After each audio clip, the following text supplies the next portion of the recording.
mengangkat tema tentang imitasi. Melalui 5 adegan yang emosional, cerita ini mengilustrasikan bagaimana keinginan untuk diterima dalam pergaulan seringkali membuat seorang remaja rela mengorbankan prinsip dan kenyamanan dirinya sendiri. Drama ini memberikan edukasi moral yang mendalam tentang pentingnya menghargai perbedaan karakter, batasan dalam bercanda, serta keberanian untuk berkata tidak demi mempertahankan jati diri yang positif.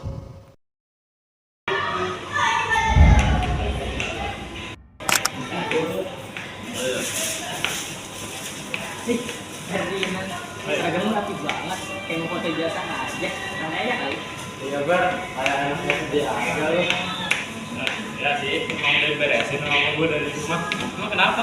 Kalau gue nggak rapi emang? Ya nggak penting-penting aja sih Ber, tapi lu kelihatan rapi banget. Kayak kurang asik gitu jadi nongkrong. Atau setiap hari ke meja dimasukin. Bener tuh Pin, coba deh tarik baju lu keluarin dikit, karena lu longgarin. Nggak apa-apa, langsung gini aja dulu. Dan tadi kan mau mulai. Ya udah, beneran ya. Ya. Ada pas.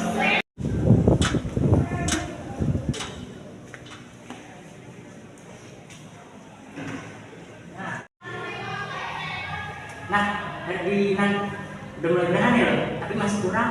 Baju dimasukin dulu soalnya. Ya ini tadi buru-buru, nggak sempet. Alasan, sini benerin. Nah gini, santai kan? Biar santai gitu. Ah ya, ya. Gue balik main jago dulu tuh.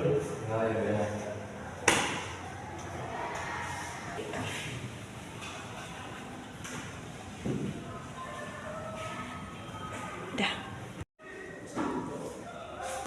Hey Mary, gila, lu beneran ikutin saran gua.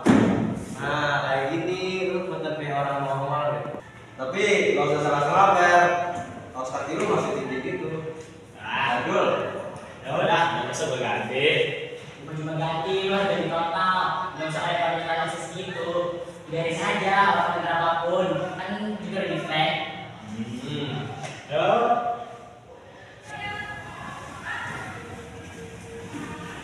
Ferdinand, lo kenapa rapi? Biasanya paling rapi. Tapi kok sekarang kayak mau turun ke pasar malam, baju dikeluarin, keras kotor, sepatu nggak diikat. Lo nggak takut jatuh? Ya enggak lah, gue cuma pengen keren aja, biar kayak Api pakai Epin tuh. Keren apanya? Pakai seragam asal-asal itu bukan keren, tapi melanggar peraturan sekolah. Kevin sama Afif memang salah, tapi lo punya otak, bisa bedain contoh yang buruk dan yang benar. Wah nih, lu gak usah bawa nama gua sama Api. Itu pilihan dia sendiri. Gue cuma teman bukan guru, gak maksa dia buat begitu. Justru kalian teman, itu lebih bahaya. Tanpa sadar kalian ngasih tekanan. Ferdinand jelas berubah semenjak bergaul sama kalian. Bilang santai aja, padahal lo harus ikutin gue. Baik, itu cuma gaya, gak ada tekanan. Coba lu pakai dia sekarang, dia kata bahagia. Lo pikir dia nyaman dengan baju yang salah-salah? Enggak, dia cuma takut diajakin sama kalian. Gue gak bermaksud maksa nih. Gue kira itu cuma santai-santai aja. Udah, gua salah hari ini. Gua kan gak tahu kalau itu salah. Biasa dari kalian, untuk biasa bagi dia. Dia punya standar sendiri dari rumah. Kenalan lo itu standar itu.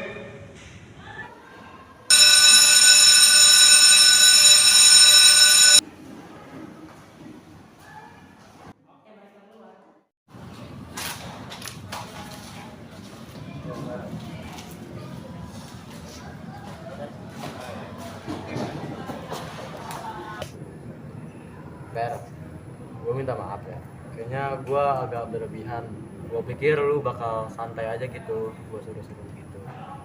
Gue juga minta maaf, gue gak sadar. Gue pikir lu mau aja gitu kayak gitu. Nggak apa-apa, lagi belum gitu ya. Nggak mau dibilang cukup, saya canda. Gue juga sadar, gue bukan panutan yang baik. Besok-besok gue rapin lagi lah seragam gue. Ntar gue bantuin dah lo, rapi seragam lo. Semangat sini sepatu lo gue ikut.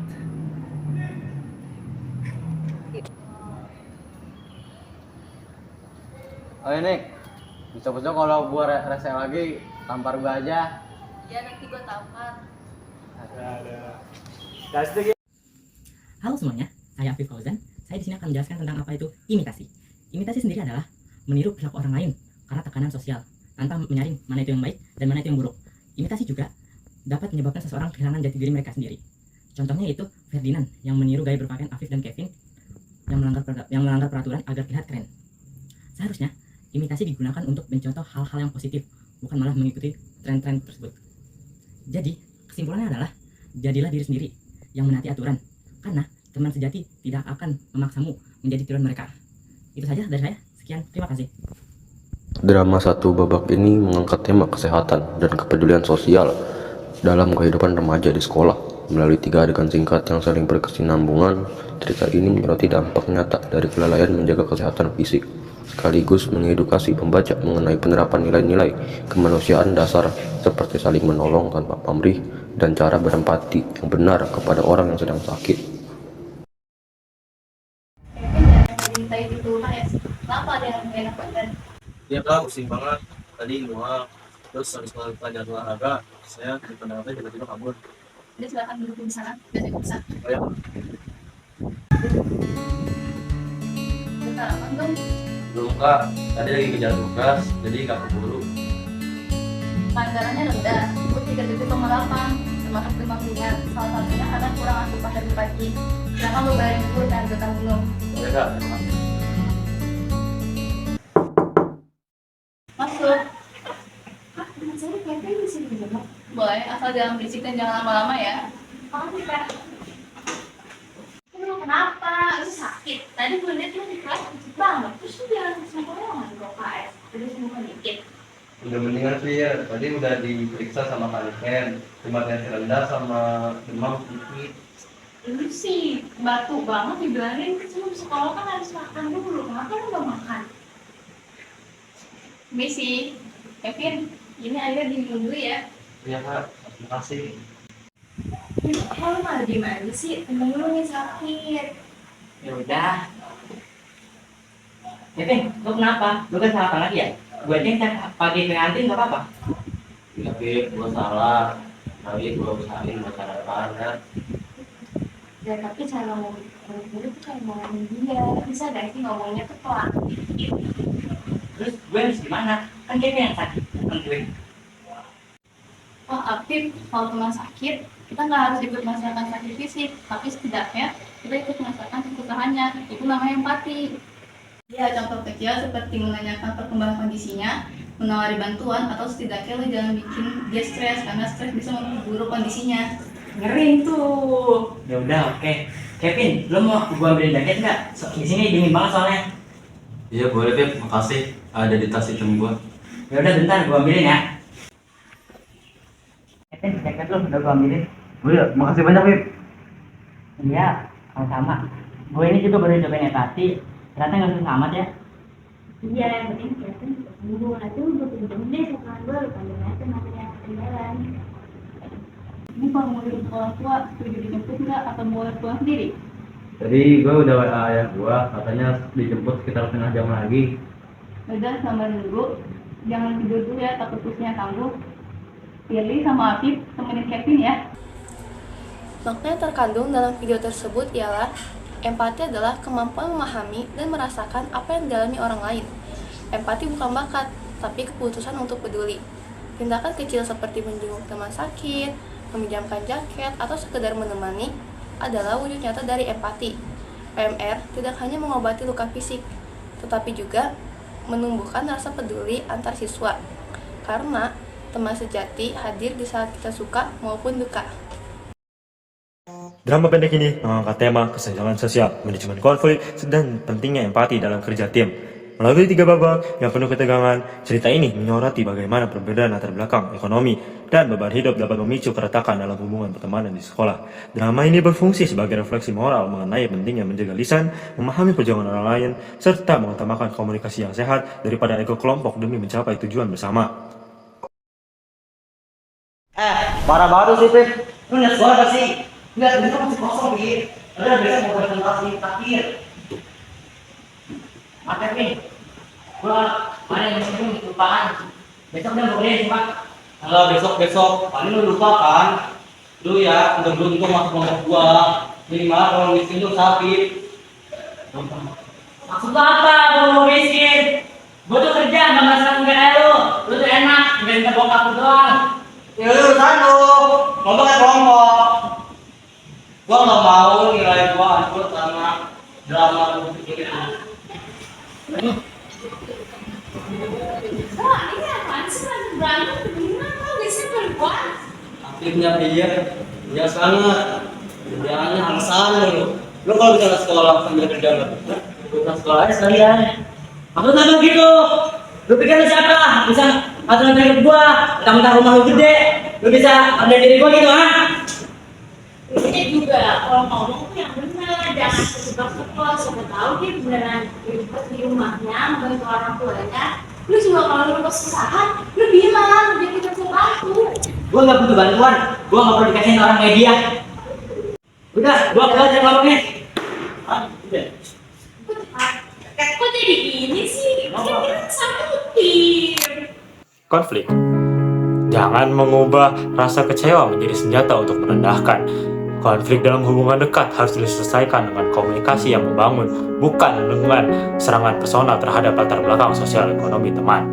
Konflik disosiatif adalah jenis konflik yang mendorong pada proses perpecahan, di mana individu atau kelompok justru saling menjauh, saling bertentangan, dan melemahkan ikatan sosial yang sudah ada.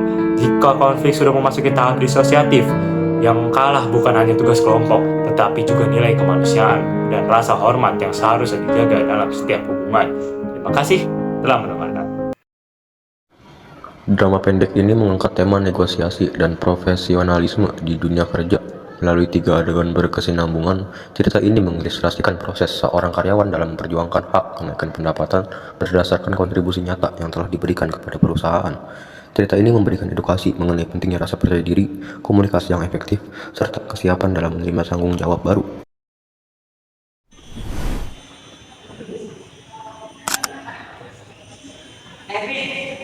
Apa lu mendengarin mulu? Ada orang suka nanya. Gini Beb, gua mau membahas lagi, mau membahas soal ekonomi. Ini gara-gara Udah lu tenang aja. Kontribusinya juga banyak. Lu jangan nyampe kayak dia aja.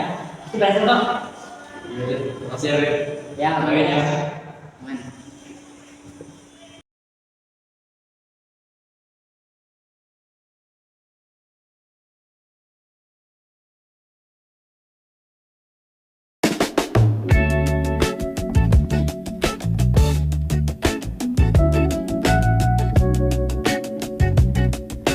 Ada apa kayak gitu? Kayak sih.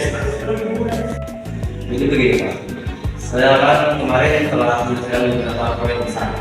Jadi hari ini saya ingin membahas soal ekonomi. Oh, kalau boleh tahu apa alasannya? Jadi karena saya kan sudah sini sudah melakukan banyak hal-hal yang berpengaruh pada saya. Jadi mungkin saya merasa sedikit pantas untuk mendapatkan kenaikan gaji. Iya sih, kalau sudah mengambil banyak hal untuk mengatur, aku akui. Oke, kalau begitu saya silakan untuk mendapatkan gajinya. Saya ingin berada di gaji 3 juta. Tapi gimana kalau tawaran saya itu 10 juta?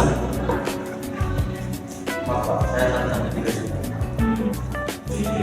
Oke, saya akan naikkan gaji itu 3 juta. Itu yang satu syarat.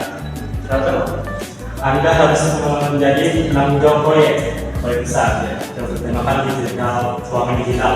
Nah, tanggung jawab Anda memang memerlukan tanggung jawab penuh. Saya berikan kepada Anda. Gimana? Apakah Anda mau menerimanya? Setuju Pak. Terima kasih. Oke, kalau begitu saya akan koordinasikan kepada penduduk HRD. Ini kertasnya tinggal bawa saja ke dia. Baik, terima kasih. Oke.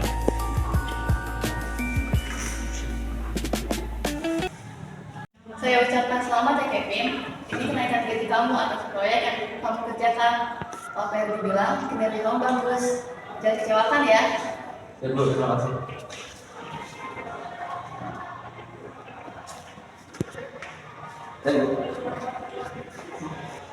Kerja keras Kevin tidak cukup, dia harus pandai dalam bergaining.